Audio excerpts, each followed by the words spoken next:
মাতমৰত লেহডাং দলে তাম্ব অপেৰ প্ৰথম দ্বিবাৰ্ষিক সাধাৰণ অধিৱেশন অসমৰ অন্যতম ভূমিপুত্ৰ জনগোষ্ঠী হৈছে মিচিংসকল। এই মিচিংসকলৰ এটা গুৰুত্বপূৰ্ণ বংশ হৈছে লেহডাং দলে তাম্ব অপে। অসমৰ প্ৰায় 10খনৰো অধিক জিলাত বসতি স্থাপন কৰা লেহডাং দলে তাম্ব অপেৰ বংশধৰসকলৰ শিপা বিচাৰি একত্ৰিত কৰি চিনাকি হোৱাৰ উদ্দেশ্যেৰে মাতমৰাত লেহডাং দলে তাম্ব অপেৰ প্ৰথম দ্বিবাৰ্ষিক সাধাৰণ অধিৱেশনখনি অনুষ্ঠিত হৈছে। প্ৰয়াত মিন দলেৰ লত্তাত আজি দ্বিতীয় দিনা দলে বংশৰ উৎপত্তি ইতিবৃত্ত বিষয়ত আলোচনা চক্ৰ হয়। এই অনুষ্ঠানত গুমৰাগ নৃত্যৰ মুখৰ হয় চৌদিশ। লেহডাং দলে তাম্ব অপেৰ সভাপতি বিলাপ চন্দ্ৰ দলেৰ সভাপতিত্বত অনুষ্ঠিত মুকলি সভাত মুখ্য অতিথি হিচাপে উপস্থিত থাকে বিধায়ক নৱকুমাৰ দলে। বিশিষ্ট অতিথি হিচাপে মিচিং বাহনে কেবাঙৰ সম্পাদক ইন্দ্ৰ কুমাৰ চুংক্ৰাং লগতে কেইবাগৰাকীও বিশিষ্ট ব্যক্তি।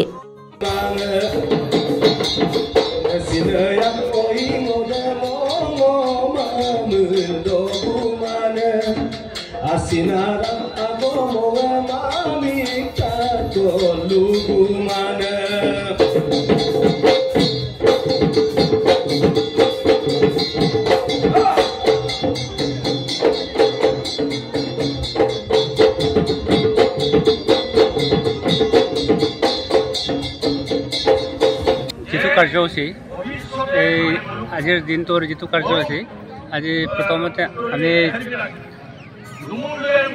পৰিৱেশ নিশাকৰণ তাৰপিছতে আমাৰ স্মৃতি তৰ্পণ তাৰপিছতে পতাকা উত্তোলন তাৰপিছতে আহি এই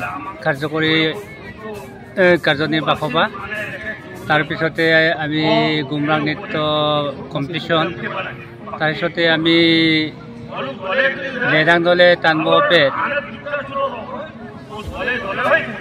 কেন্দ্ৰীয় সমিতি গঠনাৰ্থে এটা তুলমূল কমিটি এটা গঠন কৰি থৈছোঁ।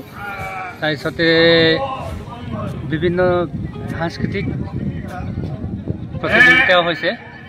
তাৰপিছতে আমাৰ নিৰ্দিষ্ট বক্তা আহিছে, মুখ্য অতিথি আহিছে শ্ৰীযুক্ত নৱদলে ডাঙৰীয়া মুখ্য অতিথি হিচাপে। তাৰপিছতে নিৰ্দিষ্ট বক্তা হিচাপে হৰেন্দ্ৰনাথ দলে দেৱ আহিছে। তাৰপিছত আলোচক হিচাপে দলে বংশৰ ইতিবৃত্ত আলোচক হিচাপে ডক্টৰ দীপক কুমাৰ দলে দেৱ মুৰকং চেলেক কলেজৰ অধ্যাপক তেওঁ আহিছে। অল দলে অসম অপে বিশিষ্ট অতিথি হিচাপে সভাপতি শ্ৰীযুত ভূমিৰঞ্জন দলে দেৱক আমি বক্তব্য ৰাখিবলৈ দিছোঁ। তাৰপিছতে মাজতে নাচ গান তেনেকৈ চলি আছে। গুমৰাগ নৃত্য আমাৰ বিভিন্ন গাঁৱৰ পৰা আহিছে। কম্পিটিশ্যন কৰা নাই, কম্পিটিশ্যন নহয়, প্ৰদৰ্শনমূলক ইয়াতে আমোদ দিয়াৰ আৰু আজি এতিয়াৰ পৰা আমি অলপ পিছত তাৰপিছত কিবা কৰিম। আজি ফাংচন এটা হ'ব সাংস্কৃতিক সন্ধিয়া। তাকে ঢকুৱাখনাৰ পৰা হৰিপ্ৰসাদ চুতীয়াৰ ৰিপৰ্ট, অসম টুডে।